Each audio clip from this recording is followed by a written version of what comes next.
প্রিয় দর্শক, আমি আছি বগুড়ার প্রাণকেন্দ্র সাতমাথাতে। সাতমাথা থেকে একটু ভিতরে। এটা হচ্ছে বলা হয় বগুড়ার ফাস্টফুডের স্বর্গরাজ্য বা বগুড়ার ফাস্টফুডের রাজধানী বলা হয়ে থাকে। এখানে সকাল 9টা থেকে শুরু করে রাত 12টা 1টা পর্যন্ত সবসময় ফাস্টফুড যেগুলো আইটেম, সিঙ্গারা, সামোসা, এগুলো সব কিছু পাওয়া যায় এবং দাম খুবই কম। 5 টাকা থেকে শুরু করে সর্বোচ্চ দাম হতে 15 টাকা বা 20 টাকা, এর মধ্যেই। তো আমি এখন খাচ্ছি সিঙ্গারা। দেখাও, বেশ, এটা হচ্ছে 10 টাকা দাম হিসেবে মান খুবই ভালো। যদি আপনারা বগুড়া সাতমাথার আশেপাশে আসেন, অবশ্যই এই জায়গাতে আসবেন। এখানে অনেকগুলো দোকান আছে, এই জায়গাতে আসবেন, আশা করি অনেক ভালো। আমি মনে করি অনেক ভালো।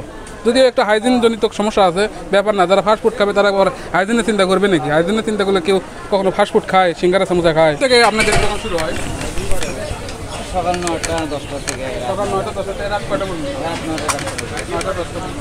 এরকম দাম এগুলো কীরকম? সিঙ্গারা এগুলোর দাম দেয় সব কেজি 5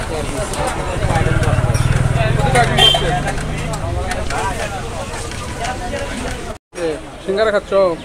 হ্যাঁ ভাই, এখানকার খাবার কেমন? অস্থির অস্থির। অস্থির না? কী কী খেলা? এই তো পুরি, একটা পেঁয়াজু, আর এখন বর্তমানে সিঙ্গারা ট্রাই করতেছি। এখানে কি মাঝে মাঝে খাওয়া দাওয়া হয়? না, আজকে হুট করে সাতমাথা আসা করছে, তো হালকা খাওয়া দাওয়ার জন্য এখানে আসা।